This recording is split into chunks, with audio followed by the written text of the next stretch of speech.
안녕하십니까. 내일 이제 그 국민의힘에서 원내대표 선출이 있습니다. 원내대표가 이제 누가 되느냐에 따라서 또 이제 그 김용태 비대위원장의 임기가 연장되느냐, 아니면 이제 그 원내대표가 비대위원장을 겸직하느냐부터 전당대회 시기라든지 상당히 국민의힘 오늘 이제 그 수습하는데 영향이 크기 때문에 저희가 관심을 가지고 원내대표가 이제 그 누가 되는지 한번 분석을 해보겠습니다. 미우나 고운하게 국민의힘은 그래도 우리 자유우파 보수의 대표 정당이기 때문에 저희가 이제 그 해초리를 때리고 하면서도 또 애정을 가지고 관심을 가지고 이게 그 좀 누가 되는지 이런 이제 관심도 가져야 된다. 해초리도 때려야 되지만 애정과 관심도 필요하다. 저는 이렇게 봅니다. 원래는 이제 원내대표가 2명 놓기로 했잖아요. 2파전으로 굳어지는 걸로 생각했는데 갑자기 어제 원내대표 선거는 이제 이틀 앞두고 갑자기 이제 그 부산에 이현성 승리할 때 이현성 의원이 갑자기 출마 선언을 했습니다. 부산의 그 사선 의원이죠. 실제요. 이현성 승리할 때 이현성 의원은 이제 그 어떤 분이냐면 저도 이제 개인적으로 좀 잘 알지만 옛날에 그 김무성이라고 있잖아요. 무대 김무성 의원이 보좌관을 했어요. 그러니까 이제 그 보좌관부터 정치 잔뼈가 굵은 거죠. 제가 직접 이렇게 몇 번 본 거는 김무성 보좌관 때도 뵀고요. 황교안 대표 있잖아요. 황교안 대표는 이제 그 제가 잘 아니까 그때 그 황교안 대표할 때 아마 비서실장을 했을 거예요. 그리고 이제 부산에서 무난하게 사선까지 왔는데 뭐 특별하게 전국적 인지도가 아주 높은 건 아니고 뭐 특별하게 개파색이 아주 강한 것도 아니에요. 그냥 무던하게 그 중도적 이미지 이래가 이제 그 사선까지 온 거예요. 그러니까 원래는 이제 그 한동훈 쪽에서는 이제 그 김성원 이 성자는 이제 이룰 성자입니다. 김성원 의원이 이제 그 원래 한동훈계로 봐야죠. 수도권의 그 동두천 뭐 이게가 김성원 노고 그다음에 이거 아무래도 이게 범친윤 그러니까 다른 말하면 이게 그 반한동훈 요즘은 이제 친윤이다 아니다 이거는 좀 이게 애매합니다. 윤석열 대통령이 없기 때문에 그래서 이제 그 반한동훈 쪽에서 이제 그 연합에서 이제 그 김천의 송은석은 이제 그 기재부 차관 경제통입니다.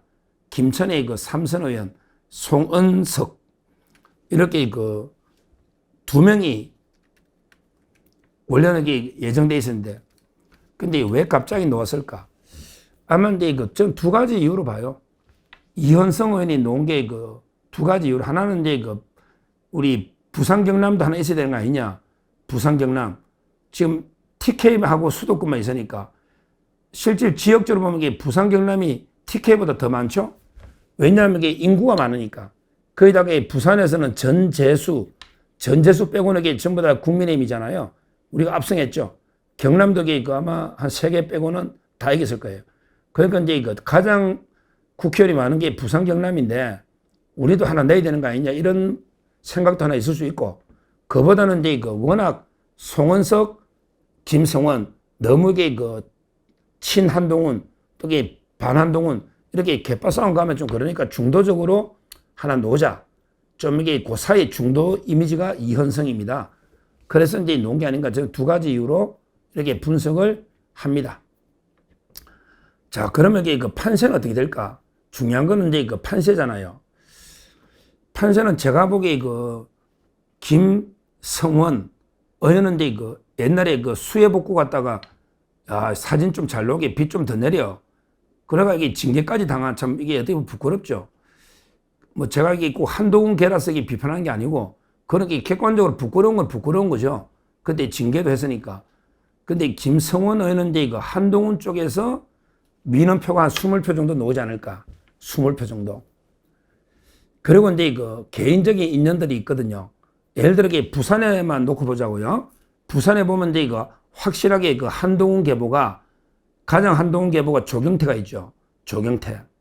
그 다음에 그 정성국이라고 있잖아요. 이거는 한동훈이 영입했죠. 정성국.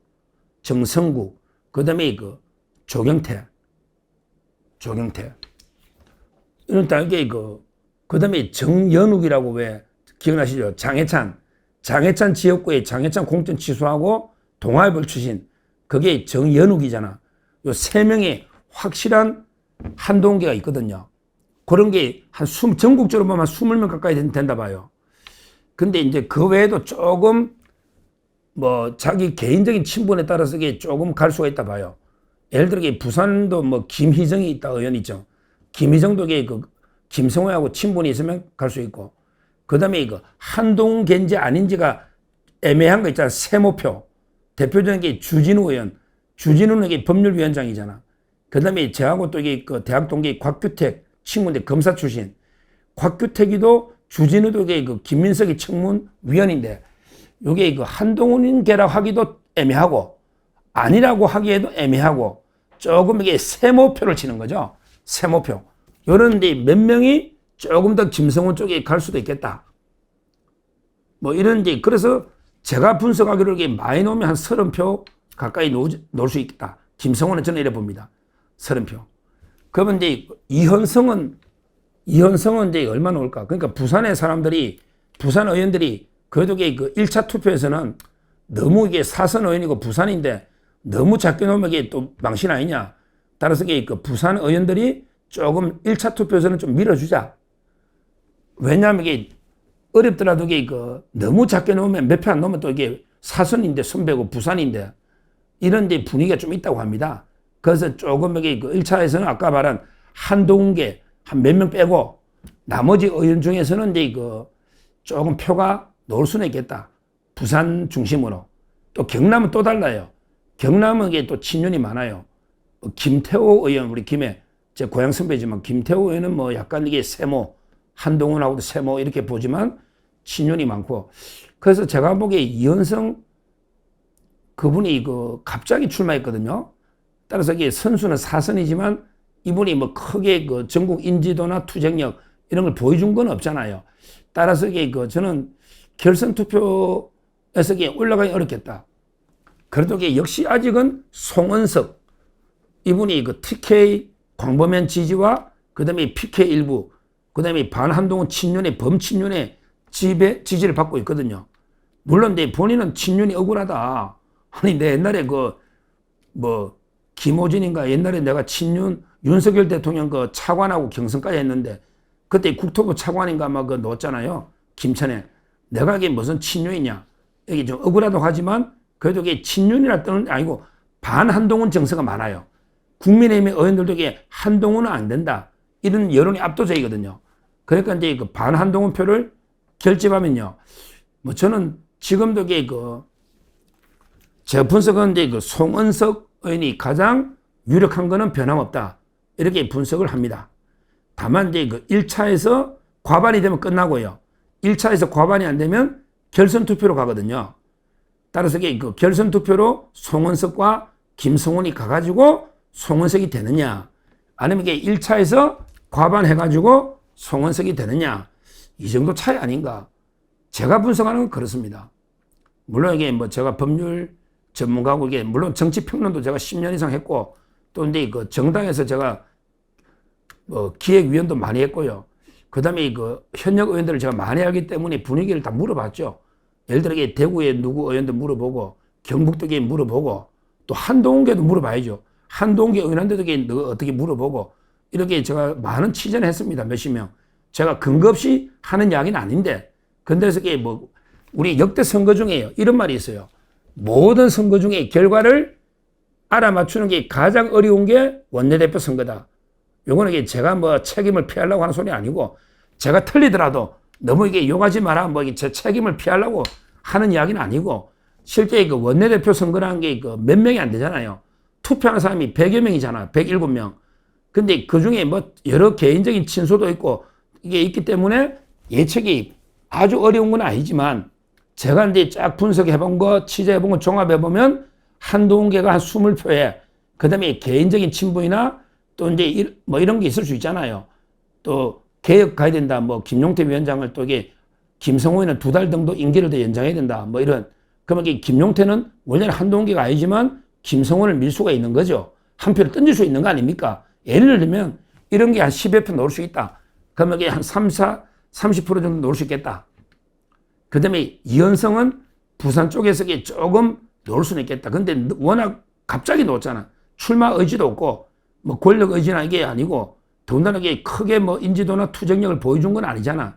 따라서 이게 뭐 부산에서 일부 표는 놓지만 아주 이게 2명을 이기고 선전하기는 어렵지 않겠나. 저는 이렇게 분석하는 거죠. 제가 이게 들어보고. 그렇다면 이게 역시 지금 중요한 거는 이게 한동훈계를 막느냐 안 막느냐. 이게 관심이 많거든요. 의원들이 그래요. 그거는 친윤이냐 아니냐 떠나서 한동훈계로는 이게 당이 분열로 가서 희망이 없어요. 대분열로 빠진다. 이거는 이게 죽도 밥도 안 되는 거예요. 그 의원들은 알죠. 뭐 이게 뭣도 모르는 사람은 이게 야 뭐 친윤 다 싹쓸이하고 한동훈이가 뭐 잡으면 이게 당이 뭐 개혁될 것처럼 그건 이게 진짜 무식한 정치 모르는 사람들이 하는 이야기고 한동훈이가 이게 지금 상태에서는 안 돼요. 본인이 나와도 안 돼요. 지금 상태에서는 본인이 완전히 뭐 황골 탈퇴해서 옛날에 한동훈이 아니고 전혀 다른 사람이면 모르겠는데 그게 쉽나요? 지금처럼 이게 맨날 라방이나 하면서 이게 분열 이래가면 안 되거든요. 그러면 이게 김성원은 힘들다. 그래서 제가 보기에 역시 아직 반 한쪽을 그래도 이게 결집할 수 있는 송원석 의원이 유리한 게 아닌가. 이렇게 분석하고 다만 이제 1차냐 2차냐 결선 투표 가느냐 안 가느냐 이게 변수다. 저는 이렇게 분석을 합니다. 그 다음에 이제 송원석 의원이 만약에 됐다. 이런 경우에 이제 김용태 비대위원장 임기는 논란이 있어요. 그거는 이게 또 송원석을 미는 분 중에도 근데 김용태 젊은 사람 우리 혁신 좀 하게 힘을 실어줘야 2달 정도 더 하게 하자. 이런 분도 있는 거예요. 옛날에 왜 재선 의원들 16명이 김용태 2달 더 하자. 거기에 보면 박수영 의원도 그 이름이 있는데 박수영 의원도 송원석 밀어도 김용태 2달 더 줄 수도 있는 거고 뭐 저도 그렇고 근데 예를 들어 그냥 그러지 말고 아니 그냥 김용태 이제 임기 책임지고 물러나고 이번에 송원석 되면 새롭게 뭐 송원석 원내대표가 비대위원장을 겸직하자 이런 사람도 있고 또 아니면 이게 그냥 몇 달이지만 새로운 비대위원장을 새로 한번 이게 뽑아보자 뭐 이런 분도 있고 크게 3가지 의견이 또 있거든요. 그런 게 그 다음 문제고 하여튼 그거는 당에 또 큰 의견을 모아서 김용태 위원장 임기는 2달 정도는 다시 한번 이게 고민해 봐야 된다. 이렇게 말씀을 드리고요. 하여튼 중요한 거는 지금요, 원내대표 저는 가장 큰 게 지금은요, 가장 중요한 거는 바로 이게 대여 투쟁입니다. 지금 이게 이재명 완전히 개판 치고 있잖아요, 인사가. 인사가 이제 김현지, 김용채, 그 다음에 정진상, 이 자들이 이너서클로 성남 때부터 모여가지고 인사를 한마디로 저거 마음대로 패밀리 이런 인사를 하니 인사가 개판이잖아요.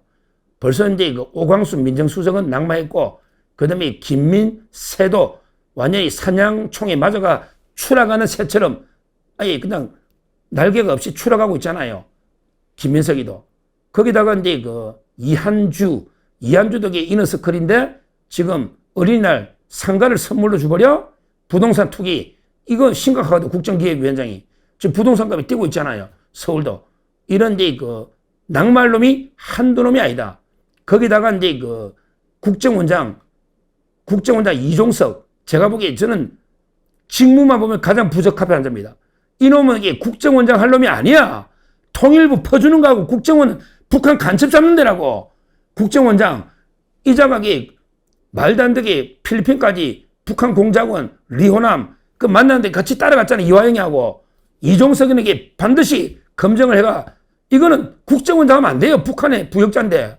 북한 부역자인데 이것도 막아내야 되고 그 다음에 안보실장 위성락 땅 투기꾼이야. 80억이 넘다고 지금 전국에 상가하고 부동산이 몇 개냐고. 위성락 이런 걸 이렇게 우리가 투쟁을 통해 막아내야 된다.